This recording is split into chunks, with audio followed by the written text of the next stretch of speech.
சிறகின் உறவுகளுக்கு காலை வணக்கம். இன்றைய செய்தி அலசலில் உங்களோடு சந்திப்பதில் மகிழ்ச்சி அடைகின்றேன். இன்றைய நாளிதழில் பல்வேறு செய்திகள் வந்திருக்கின்றது. மேற்காசிய அமைதிக்கு இந்தியா முழு ஆதரவு. ஐக்கிய அரபு அமீரகத்தில் பிரதமர் நரேந்திர மோடி உறுதி. இவர் போய் ஐக்கிய அமீரகத்துல போய் உட்காந்துட்டாரு.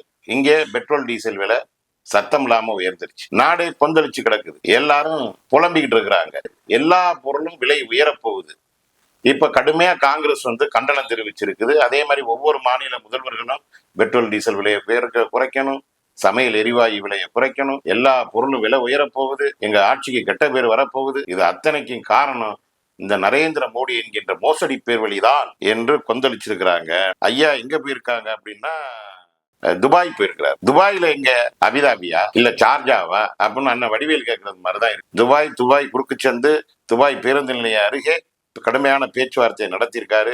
இந்தியாவுக்கு தேவையான எண்ணெயெல்லாம் எங்களுக்கு கொடுங்க அப்படின்னு ஒப்பந்தமெல்லாம் போட்டிருக்கிறத செய்தி போட்டிருக்கிறாங்க. என்னன்னு அடுத்த செய்தியை பார்ப்போம். ஜூன் 21 இளநிலை நீட் மறுதேர்வு அடுத்த ஆண்டு முதல் கணினி வழியில் நடத்த முடிவு. இந்த நீட் தேர்வுல தொடர்ச்சியா மோசடி நடக்குது. நீட் தேர்வே மோசடி தான் அப்படின்னு நம்ம பல முறை சொல்லிக்கிட்டு தான் இருக்கோம்.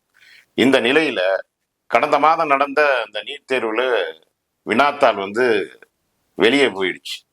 கொஸ்டின் பேப்பர் அவுட் ஆயிடுச்சு.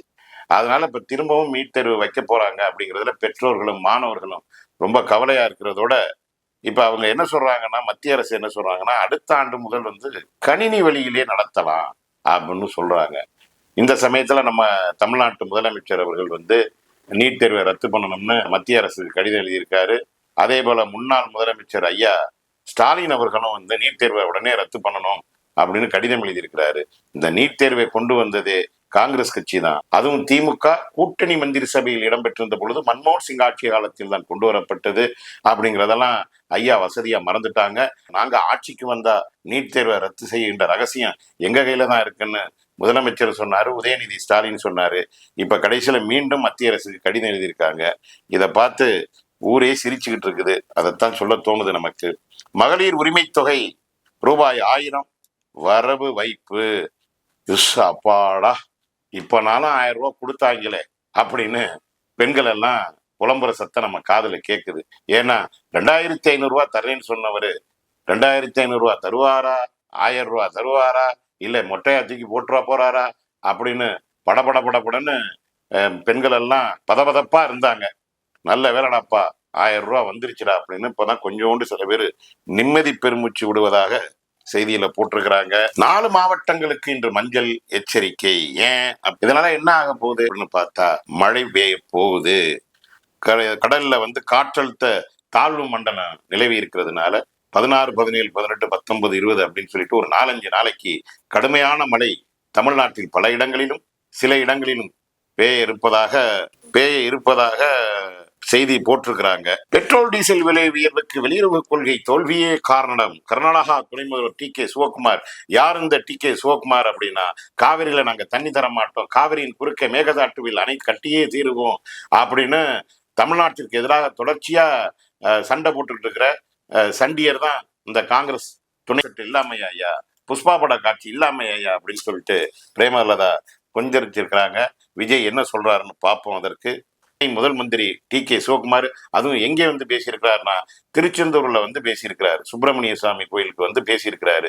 இப்படி யாரு கொந்தளிச்சிருக்கிறா? முதல்வர் விஜய் தெளிவுபடுத்த வேண்டும். பிரேமலதா தமிழ்நாட்டிற்கு எதிராக கருத்து சொல்றவங்க கூட தமிழ்நாட்டுக்குள்ள எளிதா சாமி கும்பிட்டு போக முடியுது.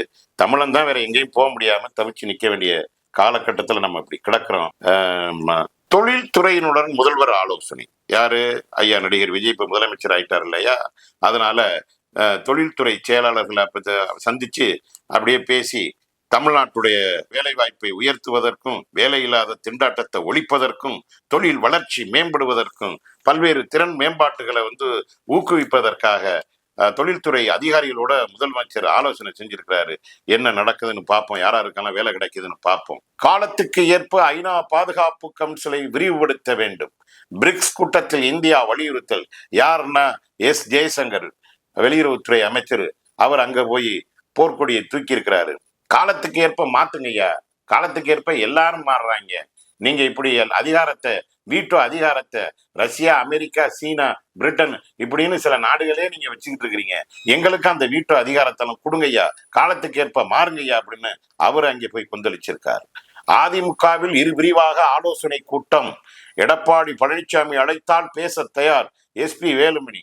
எப்படி சத்தமே இல்லாம போய் நடிகர் விஜய்க்கு 25 எம்எல்ஏக்கள் எஸ்பி வேலுமணி தலைமையில் போய் ஆதரவு கொடுத்துட்டு, இப்ப பழனிசாமி நாங்க எல்லாம் குற்றமெல்லாம் சொல்லல, எங்களை கேட்காம ஒரு கூட்டணி பேச்சுவார்த்தை நடத்தினாரு, அதை பண்ணாரு, இதை பண்ணாரு, மற்றபடி அவருடைய உழைப்பை நாங்கள் கேவலப்படுத்தல, மிக கடுமையா தேர்தலுக்காக உழைச்சாரு, அதனால அவர் கூப்பிட்டா நாங்க பேச தயாரா இருக்கிறோம் அப்படின்னு ஒரு கிரீன் சிக்னலை போட்டிருக்காரு. எடப்பாடி பழனிசாமி ஐயா அவங்களை அழைக்க போறாங்களா இல்ல அப்படியே விரட்டி கூட போறாரா மொத்தமா அப்படின்னு ஒன்னும் தெரியாம இருக்குது. தமிழக முதல்வர் விஜய் விரைவில் தில்லி பயணம். போய் நரேந்திர மோடியை சந்திச்சு தமிழ்நாட்டுடைய பிரச்சனையெல்லாம் தீர்ப்பதற்காக அவரை சந்திக்க இருக்கிறதாக போட்டிருக்காங்க. போய் என்ன 2 பேரும் பேசுறாங்கன்னு தெரியல.